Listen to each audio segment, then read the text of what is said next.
Hi, and welcome to My Life. A little while ago, a lady by the name of Susan McCullough gave us a call at the station. Now, in case you don't know who she is, she's the deputy clerk of Oxford Township. And she said, I think you ought to talk to my dad. So we gave her dad a call. Her dad happens to be Mr. Joe Bullen. Now, I talked to Susan a little bit beforehand and found out Joe really isn't a very interesting guy. I mean, he's coached basketball for over 30 years at various places, and he's been in the Air Force at Ramstein Air Force Base, I believe, and he's been on the village council, he's been on the planning commission, he's been on the zoning board, and so he hasn't done very many things around town. I think you get the drift of what I'm driving at here. So we thought he'd be a good guy to talk to about this. And you know I'm joking, Joe. You know that. Joe, tell us a little bit about where you came from originally. Originally, I came from Knoxville, Tennessee, and that was in my teen years. And I had started at the University of Tennessee with my first study there, and immediately after that we lost my mother and changed our family dramatically, and that left my younger brother, who was 5 years younger than me, and he was 11 years old, and so that changed my educational situation, and as a result of that I was able to be offered a job at General Motors here in Pontiac, where my father had worked with General Motors back in the 1920s, late 1920s. Here in Michigan, he did? Here in Michigan. Yeah. And there's some other Bullens in the area here, and with General Motors, one of those Bullens worked as an accountant with General Motors in Pontiac. So through that, I worked during the summers and continued to get as much education as I could at the time until I was then drafted for the military, and as a result of that, I joined the Air Force. I requested that because I'd been studying and I wanted to be a pilot, and I had that was my desires to be, and it was working out very well. And when I got into the Air Force, but as a result of that, I passed all my tests and everything up to the point where my eyes were tested, and my left eye would not pass the test. You had to have perfect vision, could not have any corrected vision at all. Let's go back to the Tennessee days for a moment. You were born near what city in Tennessee? Just east of Knoxville. Of Knoxville. And the reason your family was in Tennessee at that time was what? My family moved to Tennessee from Massachusetts. They originally came from England. I see. And they moved into a valley in Tennessee in the middle 1800s. And that valley there is named Bullen Valley today. That's where our family grew up, and it's along the Clinch River, which is the backwaters of Norris Lake, and took most of my grandfather's land, the good land, for the dam. Was it your grandfather who originally came from Europe? No, earlier than that. Great-grandfather? Yes. So what, I know you probably don't know the exact, maybe you do, the exact year that your first ancestor came across, but when do you think it was, roughly? Well, My guess, it would have been around the early 1800s. Okay, right around 1800 or so. So you've got quite a history in Tennessee then, obviously. Now, what was your father doing when you were born? What was his occupation? He was a farmer. Okay, he was like working the family farm that had been passed on for a couple generations? And, well, my grandpa owned about 3 or 4 farms altogether up until 1929. Things were really rough in those days, and that was a tough situation. He had a general store, and he sold everything that you could imagine you would in a country store, from plow points to overalls. He did that while he still was farming as well? No, my grandpa he owned these farms. Okay. And he had people that worked on these farms. Yeah. People working on, were they primarily vegetable farms or animal farms? Oh, the whole gamut. Generally a farm would be like 200 acres, and they would be farming that, and it would be, cash crops that you sell. That's pretty big. The corn acres. Yeah. And this was so at the point in time. When I was born, Grandpa had 2 farms, and my dad was farming one of those. So, and later on, we took charge of Grandpa's business, and we did a lot of the selling of things from the farm in Knoxville. So we were supplied wholesale and retail in the city. So while you were growing up in Tennessee, your dad was running the store, or was he working on the farm? Well, he ran the market, really, the market that was in Tennessee. Dad pretty well did that. I see. And we always had a farm, or people that lived on the farm, a family that would have several children, probably, and would work on the farm. But you weren't living on the farm yourself? Not, we had, on the main farm, we had the big house that we had that was, we lived there, but we didn't live in the houses where. I was just wondering if when you were growing up, if you were the one who had to get up early and go out and milk the cows. Oh, I did this. I did that, my share of that, for sure. Yes, everybody did work. You had your chores that you had to do. Absolutely. And what were some of those things that you had to do? Well, we sold milk also to the pet milk company, and we milk cows by hand. And so that, you had to do that twice a day. They don't do it quite that way anymore, do they? No. I want to talk to you a little bit more about your childhood in Tennessee and some of your experiences down there. We're going to take a little break first. We'll be right back.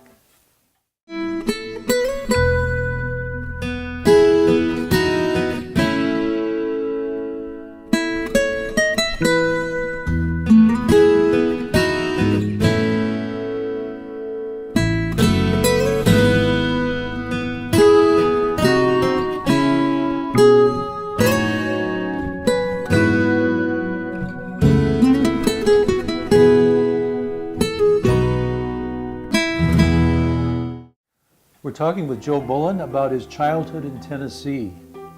We talked about some of your farming experiences before, but tell us about some of your school experiences there. Do you remember the elementary school that you started going to school in at first? Oh yes, that was a 2-room elementary school, 2 teachers, and it was a very small school. And from there, I went from there to the high school that was located nearby, and so I spent 4 years in high school there. And was it a pretty big high school? No, it was very small. We did not have football. We only had basketball. We didn't even know what a football was. We thought that was a basketball, had been out in the rain for too long. So But I played basketball then, and I had aspirations of playing basketball at University of Tennessee. But I graduated from high school early. I was actually only 16 when I graduated from high school. And when I went against the players at the University of Tennessee, these guys were huge. They were 19-year-olds and 20 and 20-year-olds. And so my aspirations for basketball changed quickly. So. Well, it sounds like you still had a good future in basketball anyway, and we'll talk about that in a minute. But getting back to, where you grew up and everything, did you have all the common conveniences of the times back then? Did you have electricity? Did you have indoor plumbing? Did you have, indoor water supply, that sort of thing? No, we did not have electricity until the TVA came along. That would have been in the 1930s. Late 30s, like it was here, pretty much like it was here. So yes, no, we did not have indoor plumbing and any of that. That was just not normal out in the farm country in those days. Did you see the results of the Great Depression very much down there? Well, I never knew anything like so many did, because we had lots of food and milk and anything that you wanted to eat. We raised our own hogs, our own chickens, all of these things we had. And I've spoken to a lot of people who grew up under similar circumstances on farms, and they all say the same thing, that while a lot of people were suffering out there, at least they always had enough to eat because they did live on the farm and they were able to grow their own crops and so forth. Oh yes, yeah, yes. It's something that I enjoy today. I still have my garden out back, and I just around there today, and the corn and the beans are all coming up. So what did you and your friends do for fun back then in Tennessee? Oh my goodness, I had my own horse. Other neighbors had their horses. We did things together. These are some things that you miss when you don't have that. My horse was given to me when it was the same age as me. I grew up with that horse. And that was a big thing to leave. In fact, we lost that horse while I was still in the Air Force. And what was his name? Dan. Dan the horse. Dan the horse. And my father, sadly, he said I had to get rid of Dan, but I left him in the stable and I left the house and I told the guy to come and get him because I didn't want to be there when he took him. Yeah. So. Were you lucky enough to know your grandparents? No, not really. I knew from my mother's side, I knew my grandfather there better than the other one, and because I spent more time with him. He lived to be 94 years old, and he got hit by a train walking on the railroad track. Oh, for goodness sakes! Yeah, on a trestle. And did that side of the family go back a long ways as well down there? Oh yes, yes. Got some pretty solid roots in Tennessee. Lots of roots. In fact, large families on both sides. My father's side each had 10 children. So. Wow. Yeah. Okay, so fast forward a little bit. University of Tennessee. What were you taking up there? Agriculture. Did you finish school there? No. I continued. Later on, I continued at Oakland University, and You mean up here? Yes. Really? Yes. Later. Yeah. What was the event?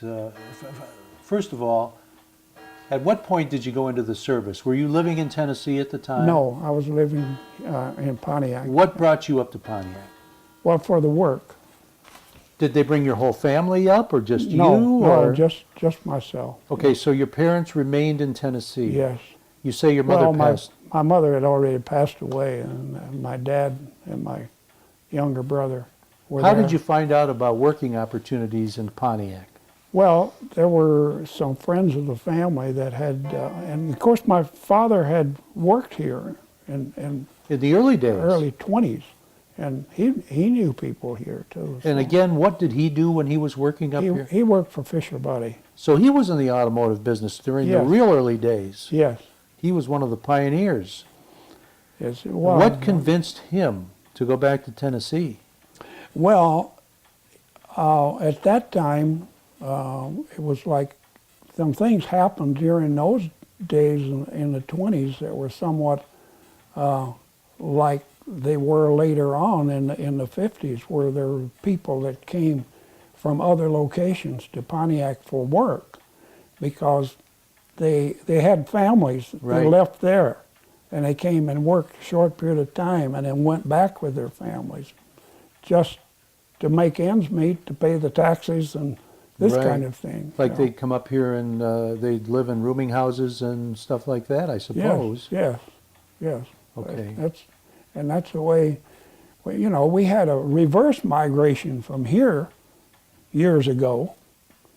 So people left here, you know, you remember Yeah. that. So these things have 10-year cycles. And you're going to see these kind of things happen. We still have cycles that's going on now and doing things differently. That's for sure. Yeah. Okay, so you came up here and you worked for General Motors. Yes. And what were you doing for General Motors? Well, first I worked on the assembly lines. And what year would that have been, roughly? That would have been 52, 53. So that's, you know, right around, what, the end of the Korean War, somewhere in there. Yes, yes. I barely missed the Korean War. My classmates, some of them were immediately drafted and gone to Korea afterwards. But yes, I made a lot of contacts with General Motors before I went away to the Air Force. Okay. Did you come up here by yourself? Yes, I did. Yes. Okay. Didn't bring any other family members along? No, with you? not at that time. No. Okay. Right. We're going to talk about that some more in just a minute, but we're going to take a break. Come on back.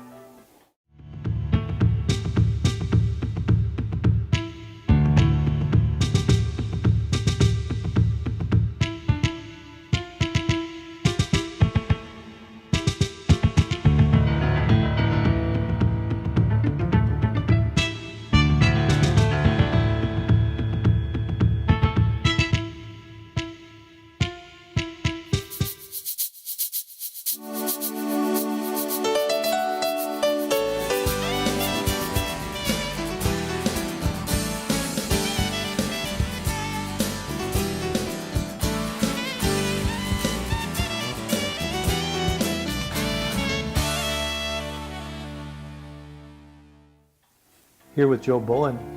Joe, tell us, at what point did you go into the service, into the Air Force? In 1956. Okay, you already told us about you wanted to be a pilot and that didn't work out and so forth. When did you meet your wife? I met my wife in Germany, where the Air Force assigned me to headquarters, U.S. Air Forces Europe in Ramstein, Germany, in 1958. And So this was during the Cold War time. yes, absolutely. We were 3 minutes from where I was. They split the headquarters up while I was there. They moved half of the headquarters to Ramstein Air Base, and they left the other part in Frankfurt, divided up because the Soviets had missiles that were only 3 minutes away from us in East Germany. And if one of the headquarters was hit, then the other one would survive. They moved, split the generals up, the leadership, and I was in aircraft accident and flight safety for that time. And I had a wartime assignment as a liaison between the Army and the Air Force. that was apart from my regular job. If an alert came, then I went into underground in a cave that Hitler had built, 3-story cave that was only a few minutes from our headquarters, and in case of a missile attack at that time. It's funny how those things work, huh? At that time, we were transporting everything that was used in West Berlin by C-47 aircraft. Coal, we had C-47 aircrafts that were assigned just to haul coal in gunny sacks. And of course, the pilots that flew those had to wear special masks and so forth because of the coal dust.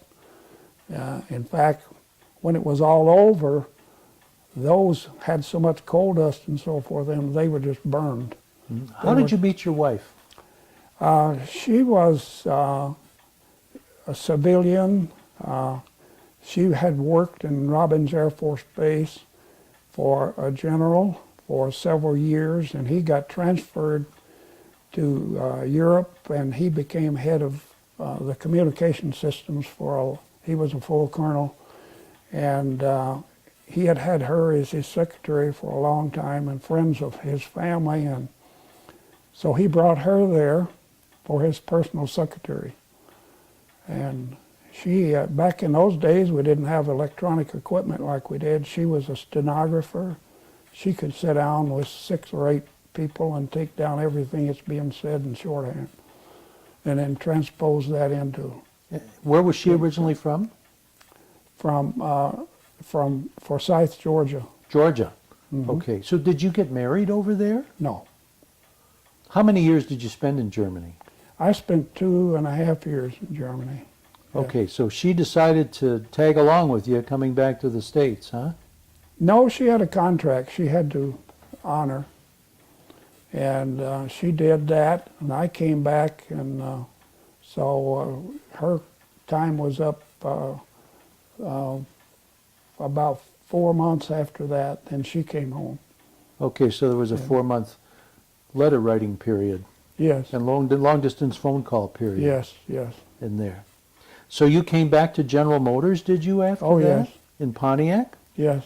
And what plant were you working at? I worked and I went almost immediately into the coach division, I went into the truck division to begin with, and I had worked for a man that I met before I left the Air Force, and he had impressed me very much, and I looked him up, and he had graduated from MIT in 1929 with an aeronautical engineering degree. And I hooked up with him, and he asked me to work with him. He was in what was called a special installation department for trucks, doing safety work primarily for Texaco and some of the big people that were hauling the gasoline and type of thing they wanted. Mm-hmm. Texaco was big on safety. And so I worked 12 years under his mentorship. This was still for General Motors, right? Yes. Yes. It was a small company inside of a big company. I see.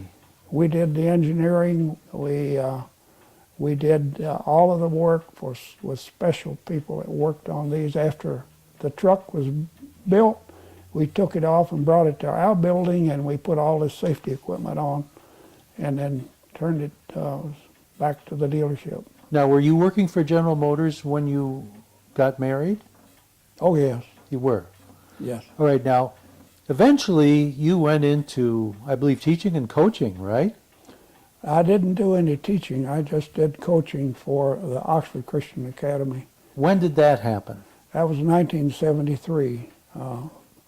The First Baptist Church in Oxford started Oxford Christian Academy School. And they asked me to start their basketball program. It was the first athletic program they had. Now, were you still working for General Motors during yes, this time? So yes. the coaching was a part-time thing. Oh, yes. Yeah. And you were married at this time. And where were you living? Were you living out here in Oxford? Oh yes, we at lived. that time? Yeah, we lived right here. Okay, you bought this house in the 65. 1965, and before that, where did you live? We lived we lived at East Street, just in the village. Here in Oxford. Yeah. Oh, okay, I Yeah. see. Yeah. And I must say, Joe, you live in a beautiful historic home. The sign on the house says it was built in 1872, I believe. Right. We had this on tour with the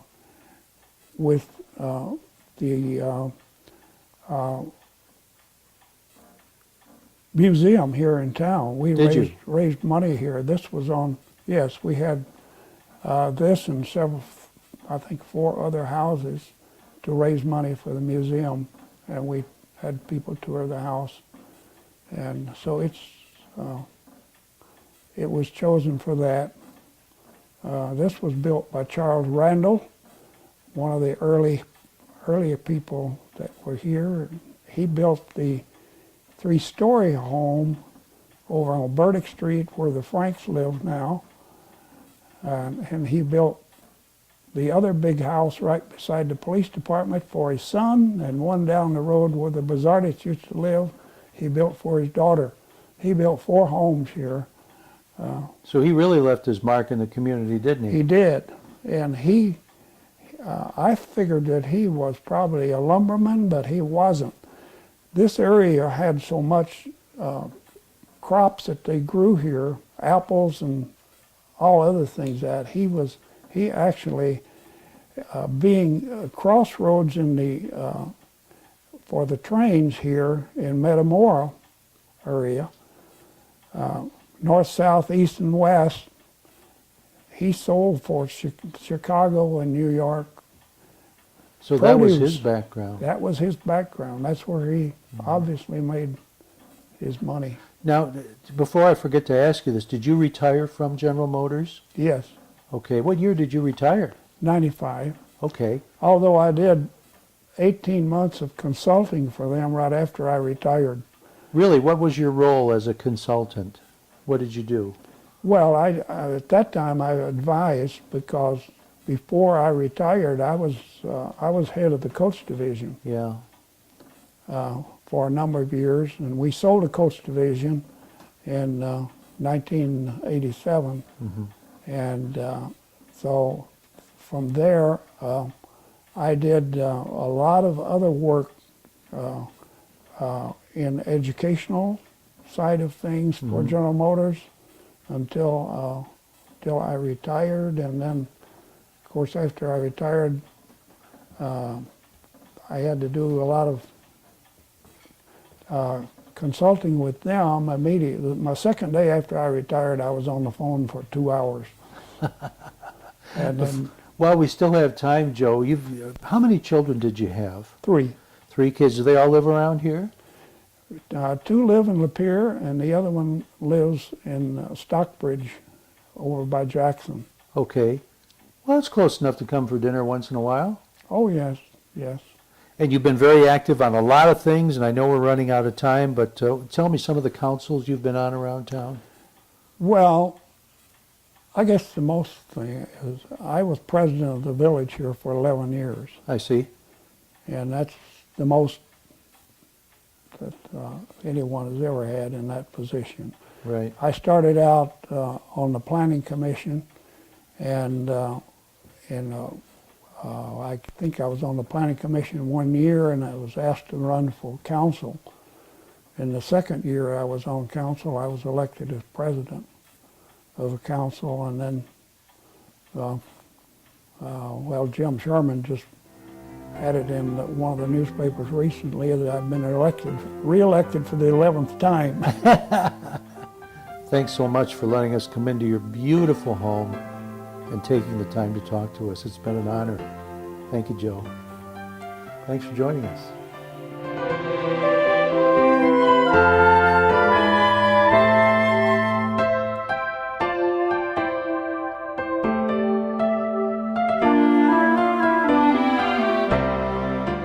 You're watching OCTV, Oxford Community Television, serving Oxford, Addison Township, and the village of Leonard.